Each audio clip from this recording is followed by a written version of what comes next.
Hi అండి. అందరికీ నమస్తే. ఈరోజు ఇంకో వీడియోతో మీ ముందుకు వచ్చాను. అదేంటంటే పిల్లల గురించి. పిల్లల గురించి ఎందుకు అనంటే దూర ప్రాంతాల్లో చదువుతున్నటువంటి పిల్లల విషయంలో ఒక చిన్న విషయం షేర్ చేసుకోవాలనుకుంటున్నాను. ఇది ఒక అనుభవం. ఏంటి అనంటే మా బాబు కూడా హాస్టల్‌లో ఉన్నాడు కదా! అయితే బాబుకి ఈ మధ్య కాల్స్ ఎక్కువగా వస్తున్నాయి. ఏంటి నాన్న అనంటే వాళ్ళతో మా ఎదురుగే మాట్లాడుతున్నాడు. ఏంటి నాన్న కాల్స్ ఏంటి ఎనీ టెన్షన్ అని అడిగితే బాబు అంటున్నాడు, అమ్మ ఇలాగ మా ఫ్రెండ్ నా పేరు మీదుగా కొంత అమౌంట్ అనేది తీసుకున్నాడు లోన్స్. 2, 3 సార్లు తీసుకున్నారు. తను క్లియర్‌గా కట్టేసారు. క్లియర్ అయిపోయింది. లాస్ట్ టైమ్‌లో తీసుకున్నది కొంచెం ప్రాబ్లమ్ అయింది. తను ఊరెళ్ళేటప్పుడు ఏదో జరిగింది. దానికి అమౌంట్ వాళ్ళ డ్యాడీ ఇచ్చింది అయిపోయింది కాబట్టి ఇప్పుడు ఫీజు కోసమో దేనికోసమో అవసరమో ఆ అమౌంట్ ఇక్కడ కట్టాల్సి వచ్చింది కాబట్టి వాడాడు అంటూ ఒక విషయం చెప్పాడనమాట. మరి ఆ విషయము పేరెంట్స్‌కి చెప్పాలి కదా నాన్న అనన్నాను. అంతే కదా! ఎందుకంటే పిల్లలు చేస్తున్నటువంటి ఈరోజు వాళ్ళ ఆ స్థితిలో ఉన్నారంటే కారణం తల్లిదండ్రులే. పిల్లలు తల్లిదండ్రుల దగ్గర ఫ్రీగా లేరు అనంటే కారణం తల్లిదండ్రులే. మనము భయపెట్టాలి, అంటే బుద్ధి చెప్పాలి. ఇలాంటి స్థితిలో వాళ్ళని భయపెట్టేసి మీ దగ్గరకు రాకుండా ఏ విషయం కూడా షేర్ చేసుకోకుండా చేస్తున్నారు చూడండి, అది మీ తప్పు.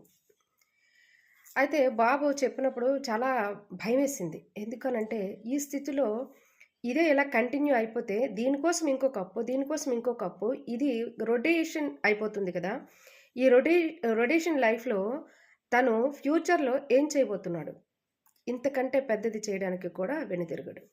కాబట్టి ఏదైనా ఒక విషయము బాబుతో నేను ఒక మాట అన్నాను. ఏదైనా ఒక సిట్యుయేషన్ జరిగింది అనంటే పేరెంట్స్‌తో చెప్పాలి నాన్న.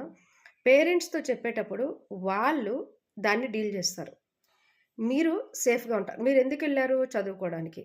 చదువుకుని ఆ చదువు విషయంలోనే మీరు ధ్యాస పెట్టుకోవాలి. ఔట్ ఆఫ్ అంతా కూడా మీరు టెన్షన్ తీసుకోకూడదు అన్న విషయము మా వాడికి చెప్పాననమాట. మా వాడు క్లియర్ కట్. ఎందుకంటే ఒక రూ. 100 కావాలన్నా సరే ఫోను చేసిన వెంటనే వేసేస్తారు. వాళ్ళ డ్యాడీ వేసేస్తారనమాట. అంటే ఎవ్రీ పిన్ ఒక్క రూపాయి కూడా అడిగి తీసుకుంటాడు. ఎక్కువేస్తే వద్దనేస్తాడు. నా దగ్గర వద్దు, మీ దగ్గరే ఉన్నియండి. నాకు అవసరమైనప్పుడు అడిగితే ఇస్తే చాలు అన్నట్లు మాట్లాడతాడనమాట. ఆ ఆ ఫ్రీడమ్ అనేది, ఆ ఫ్రెండ్‌షిప్ అనేది మా మధ్యలో ఉంది. మా పిల్లోడికి మా మధ్యలో ఉందది. వాళ్ళ ఫాదర్‌కి అడుగుతారు. లేదనంటే నాకు అడుగుతాడు. మాక్సిమం ఆర్థికపరమైనటువంటివన్నీ గూడా ఈ యొక్క లావాదేవీల విషయంకొస్తే అన్నీ గూడా వాళ్ళ ఫాదర్‌కే అడుగుతాడు. ఓన్లీ నాన్న తిన్నావా? చదివావా? చదువుకుంటున్నావా? ప్రేయర్ చేసుకుంటున్నావా? మెడిసిన్ తీసుకుంటున్నావా? ఇది మాత్రమే నేను వాడితో షేర్ చేసుకునేటువంటి మాటలు. నాతో వాడు షేర్ చేసుకునేటువంటి మాటలు. అంతకుమించి ఇంకేం లేదు. క్షేమంగా ఉన్నావా? లేదా? అని మాట్లాడతాను అంతవరకే. మిగతా ఏదైనా సరే ఫాదర్ తోటే. కాబట్టి బుద్ధులు చెప్పడం వరకే నా పని. చదువు విషయంకొస్తారా? పూర్ స్టూడెంట్ అయితే మనం బాధపడాలి. అవసరం లేదు. ర్యాంకులు తెచ్చేయాలన్న ఆశ లేదు. తన జీవితంలో ఒక పరిస్థితికి వెళ్ళి సెటిల్ అయితే చాలు. అది దేవుని ఆలోచన మీద ఆధారపడి ఉంటుంది. కాబట్టి దేని విషయం నేను టెన్షన్ తీసుకోను. వెల్ అయితే ఈ ఈ క్రమంలో ఫోన్స్ అలా వస్తా ఉంటాయి. ఎందుకంటే బాబు పేరు మీద తీసుకున్నాడు కాబట్టి బాబుకి ఫోన్స్ వస్తాయి. బాబు నంబర్ అందులో ఉంటుంది కాబట్టి. నేనైతే ఒకటే చెప్పాను. నాన్న నీ సిబిల్ స్కోర్ పైన ప్రాబ్లమ్ పడుతుంది. నేను క్లియర్ చేస్తాను. ఆ బాబుకి ఇచ్చేటప్పుడు నువ్వు తీసుకో అని చెప్పా అనమాట. అంటే మావాడు అంతకి అసలు ఒక రూపాయి విడిచిపెట్టాడనమాట ఎవరి దగ్గర. వద్దమ్మా ఫైన్‌తో పాటు వాడే పెడతాడులే అని అంటున్నాడు. అయితే నేను ఒకటే అంటున్నాను. ఎవరిని కష్టపెట్టకూడదు. ప్రెజర్ చేయకూడదు. దానివల్ల వచ్చేటువంటి నష్టం ఏంటంటే ప్రెజర్ చేస్తారు. అవతల వాళ్ళు ప్రెజర్ వల్ల వీడు ప్రెజర్ చేస్తాడు. ఆ పిల్లోడు ఏం చేసుకోలేక ఇంకేదైనా చేసుకోవచ్చు. తినొక్కరే కాదు. చాలామంది దగ్గర తీసుకున్నారంట. పేరెంట్స్‌కి నేను చెప్తున్న మాట ఏంటంటే, మీ పిల్లల దగ్గర ఆ సోషల్ కనెక్టివిటీ ఏదైతే ఉందో, అది మీరు మెయింటైన్ చేయండి. యవ్వన పిల్లలు. వాళ్ళు చేయి జారిపోతే, వాళ్ళ జీవితాన్ని కోల్పోతే, మరలా మనం అంత పిల్లల్ని తెచ్చుకోలేము. కాబట్టి పిల్లలకి, తల్లిదండ్రులకి మధ్య ఆ సోషలిజం ఏదైతే ఉందో అది మెయింటైన్ చేయండి. భయానికి భయము ఉంచండి. భక్తికి భక్తి ఉంచండి. ఫ్రీడము ఇవ్వండి. ప్రతీదీ టైట్ చేయాలన్న ఉద్దేశంతోటి, క్రమశిక్షణలో పెట్టాలన్న ఉద్దేశంతోటి మీరది ప్రతీదీ టైట్ చేస్తా ఉంటే వాళ్ళు ఏ విషయం కూడా మీతో షేర్ చేసుకోలేరు. ఈరోజు ప్రతి పిన్ పాయింట్ క్లాస్‌లో ఏం జరుగుతుంది, కాలేజ్‌లో ఏం జరుగుతుంది, మా తినేటువంటి పరిస్థితులేంటి, ఉండేటువంటి పరిస్థితులేంటి, ఎవ్రీ పిన్ పాయింట్ మా అబ్బాయి షేర్ చేస్తా ఉంటాడు. అంటే నాకు చెప్పడు, వాళ్ళ ఫాదర్‌కి చెప్తా ఉంటారు. నాకు చెప్పాల్సింది నాకు చెప్తాడు. అలా అని చెప్పేసి చాడీలు ఇవన్నీ ఎప్పుడు ఏమీ చెప్పడు. ఎవ్వరి గురించి చెప్పడు. తన బాధేదో తను పడతాడంతే. స్టడీ విషయంలో అందరికి హెల్ప్ చేస్తాడు. వాడు హెల్ప్ తీసుకుంటాడు. ముందుకు వెళ్తున్నాడు. కానీ ఎప్పుడు కూడా పిల్లలకి ఫ్రీడమ్ ఇవ్వండి. కానీ ఫ్రీడమ్ పేరుతో భయం పెట్టేసి మీ దగ్గరకు కూడా రాకుండా చేసుకోకండి. అది నేను చెప్పాలనుకుంటున్నాను. అలా చేయడం వల్ల ఈరోజు ఆ పిల్లోడు అనుభవిస్తున్నటువంటి శ్రమ, మరి ఆ పిల్లోడు రేపు పొద్దున్న చెప్పుకోలేక ఆ ఒత్తిడి ఎక్కువైపోతే ఆ పిల్లోడు ఏమైనా చేసుకుంటే? తల్లిదండ్రులు చాలా జాగ్రత్తగా మీ పిల్లల్ని కాచుకోండి. వాళ్ళు ఏమైనా చేసుకుంటే తిరిగి తెచ్చుకోలేము. డబ్బులు పోతే ఇవాళ కాకపోతే రేపు సంపాదించుకోవచ్చు. ఎనర్జీ ఉండేటప్పుడు ఎప్పుడైనా సంపాదించుకోవచ్చు. కూలి పనైనా చేసుకొనైనా సంపాదించుకోవచ్చు. కానీ పిల్లల్ని మళ్ళీ తెచ్చుకోలేము. కాబట్టి ఈ విషయం నాకెంతో బాధ అనిపించింది. బాబు ఆ విషయం చెప్పేటప్పుడు నేనైతే క్లియర్ చేశాను. బట్ ఏంటంటే అబ్బాయి కూడా ఇచ్చేశాడు. కానీ పిల్లలు ఎక్కడ చేయి జారిపోతారేమో అన్న భయము. మా బాబుకొక్కటే చెప్పాను. నాన్న ఇవ్వకపోతే అడగొద్దు, వదిలేసేయ్. కానీ ఇది నీకు గుణపాఠం. ఇంకోసారి నీ పేరు మీద ఇంకెవ్వరికీ ఏమి ఇవ్వొద్దు. ఎందుకనంటే వాళ్ళు ప్రాణం పోయే స్థితిలో ఉండేటప్పుడు వెళ్ళండి ఇవ్వు, ఏదైనా ఇవ్వు కాదనట్లేదు. కానీ జ్ఞానంతో ప్రవర్తించాలి ప్రతి విషయంలో కూడా. అదే మా వాడికి చెప్పానన్నమాట.